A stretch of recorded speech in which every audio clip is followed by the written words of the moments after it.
दिल्ली की जनता के बीच में जाऊंगा, घर घर जाऊंगा, मैं एक एक घर में जाऊंगा।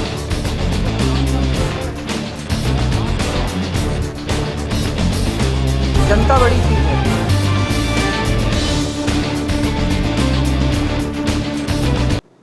नमस्कार मित्रों, राजनीति को खेल भी कहते हैं, लेकिन अगर किसी खेल से राजनीति की तुलना की जाए तो शायद सबसे ज़्यादा जो सटीक बैठेगा वो है चेस का खेल, शतरंज का खेल।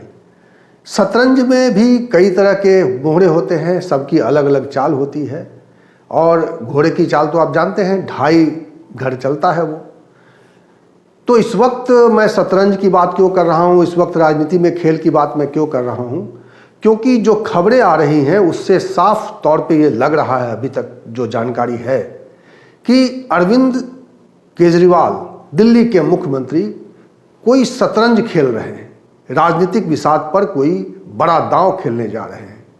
ताज़ा जानकारी ये है कि अरविंद केजरीवाल ममता बनर्जी से मिलने जा रहे हैं, अरविंद केजरीवाल उद्धव ठाकरे से भी मिलेंगे, अरविंद केजरीवाल उसके बाद शरद पवार से भी मिलेंगे। अब आपके मन में चल रहा होगा ये सब काम तो नीतीश कुमार भी कर रहे हैं, फिर अरविंद केजरीवाल क्यों इन सब से मुलाकात करने जा रहे हैं? दरअसल अरविंद केजरीवाल विपक्षी एकता के बीच में एक नई कोशिश कर रहे हैं और उस कोशिश में उनका अपना भी राजनीतिक स्वार्थ जुड़ा हुआ है। हालांकि वो ये कह रहे हैं कि ये स्वार्थ सिर्फ उनका नहीं है, देश के लोकतंत्र को खतरा है, देश के संघीय ढांचे को खतरा है।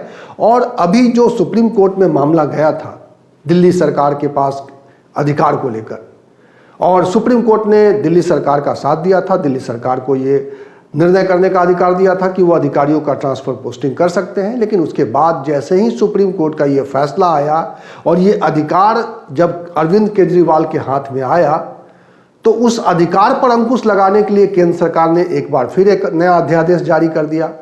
और उस अध्यादेश की वजह से दिल्ली सरकार के हाथ पांव एक बार फिर बंध गए। अरविंद केजरीवाल शायद ठीक ही कह रहे हैं कि वो केंद्र दिल्ली सरकार पर अंकुश लगाना चाहती है, दिल्ली सरकार को अपने तरीके से काम करने देना नहीं चाहती है। ये बात भी है। वो सवाल जब उठा रहे हैं केजरीवाल और उनकी पार्टी के तमाम नेता कि चुनी हुई सरकारों को उसके तरीके से काम नहीं करने दिया जा रहा है।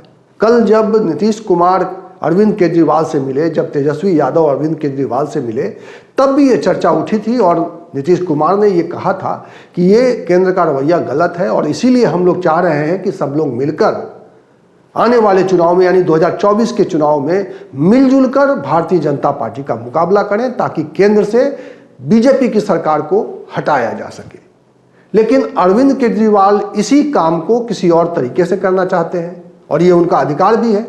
और इसीलिए कहा जा रहा है कि वो शतरंज का नया दांव खेल रहे हैं।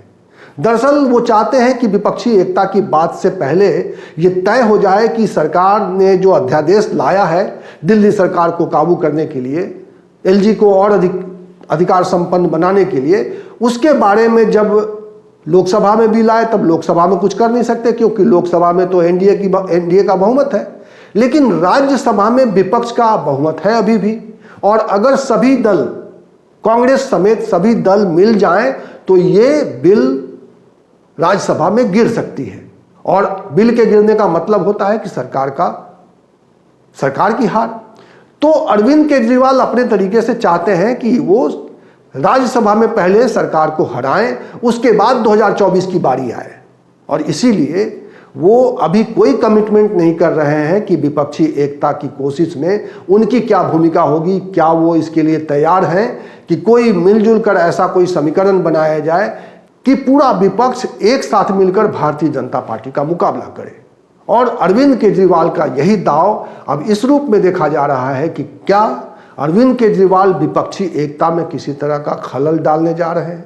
क्या अरविंद केजरीवाल अपने तरीके से विपक्षी एकता को देख रहे हैं, या अपने तरीके से विपक्षी एकता की जो मुहिम है उसमें अपने तरीके से, अपने फार्मूले के तहत ये सब कुछ करना चाहते हैं? देखिए, ये अग्नि परीक्षा की घड़ी है। ये देश में आपातकाल है, इमरजेंसी है। और अगर सुप्रीम कोर्ट को पलट दिया जाए, मतलब क्या कर रही है बीजेपी? कह रही है भाई हम, अगर आपने सरकार बना ली तो पहले खरीद फरोख्त करके आपकी सरकार गिराएंगे। उसमें सफल नहीं होंगे तो ईडी सीबीआई छोड़ के आपको गिरफ्तार कराएंगे। उसमें भी अगर सफल नहीं होंगे तो अगर आपके पक्ष में कोई सुप्रीम कोर्ट और न्यायालय का आदेश आ जाता है तो उसको भी बदल देंगे। तो फिर लोकतंत्र कहां बचा, संविधान कहां बचा, सुप्रीम कोर्ट कहां बचा? फिर तो सब आपने खत्म कर दिया। तो कांग्रेस पार्टी को भी यह तय करना होगा कि क्या वो भारत के संघीय ढांचे और लोकतंत्र के पक्ष में खड़ी है या उसके खिलाफ खड़ी है। एक लाइन की बात है, ये उनको तय करना होगा। और कांग्रेस पार्टी का जब तक कोई आधिकारिक बयान नहीं आ जाता तब तक इस पर कोई प्रतिक्रिया देना ठीक नहीं होगा। अभी तो अगेंस्ट में से बयान आ रहे हैं, कह रहे हैं कि शीला गवर्नमेंट में भी काम हो रहे थे। मैं कह रहा हूं कि कांग्रेस पार्टी का यानी कि उनके जो भी प्रमुख लोग हैं, जिनके हाथ में सदन की जिम्मेदारी है, जिनके हाथ में राष्ट्रीय स्तर पे पार्टी के संगठन की जिम्मेदारी है, जब उनका कोई आधिकारिक बयान इस विषय पे आ जाएगा उस समय हम लोग अपनी प्रतिक्रिया देंगे। उसके पहले कुछ कहना ठीक नहीं। अगर केंद्र सरकार एक चुनी हुई सरकार की एक संविधान द्वारा दी गई ताकत को वापस लेने की कोशिश कर सकती है तो दिल्ली तो शुरुआत है, इसके बाद ये किसी भी राज्य में हो सकता है।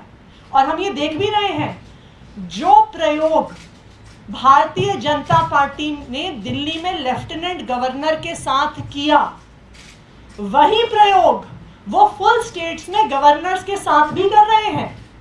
जहां जहां पर जिस राज्य में भारतीय जनता पार्टी की सरकार नहीं है, चाहे वहां पे कांग्रेस की सरकार हो, आम आदमी पार्टी की सरकार हो, टीएमसी की सरकार हो, वहां पे गवर्नर्स को इस्तेमाल करके चुनी हुई सरकारों की ताकत छीनने की कोशिश करी जा रही है। तो ये तो देश की हर नॉन बीजेपी पावर पार्टी को, हर रीजनल पार्टी को समझना होगा कि ये प्रहार आम आदमी पार्टी पे नहीं है, ये प्रहार दिल्ली सरकार पे नहीं है, ये प्रहार लोकतंत्र पे है, ये प्रहार इस देश के संघीय ढांचे पर है, और ये प्रहार देश से भारतीय जनता पार्टी के अलावा हर पार्टी को खत्म करने का एक पहला कदम है, जिसके लिए सबको साथ आना पड़ेगा, वरना देश में संविधान नहीं बचेगा, देश में लोकतंत्र नहीं बचेगा।